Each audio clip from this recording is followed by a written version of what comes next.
Čo je vlastne laminátová podlaha? Laminátová podlaha je doska, ktorá sa skladá z drevovlákniny. Je to tzv. HDF doska, to znamená, je to silne tlačená, dá sa povedať, drevný prach, ktorý obsahuje nejaké lepidla. Na vrchu je charakteristická dekorová časť, ktorá nám určuje dekor tej podlahy.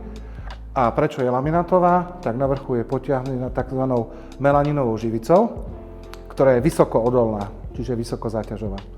A to je v podstate celá veda o laminátovej doske. Dochádza potom k frézovaniu do tzv. Kliku, aby sa ľahko spájala, tým, že prevedenia vďaka tej dekoračnej fólii môžu byť ľubovoľné a tá melaninová živica sa dokonca často už aj vtláča, čiže ten profil tej podlahy kopíruje samotný dekor podlahy. Laminátové podlahy sú lacné, v podstate lacnejšie ako drevo alebo vinyl a preto sú veľmi obľúbené. Sú veľmi trvácne, vydržia dlhé roky s tým, že momentálne, ako sme už skôr spomínali, sa používajú prevedenia, kde je ochrana spoja, tzv. Aquastopovým systémom, čiže podlaha môže odolať vode od 24 až do 72 hodín.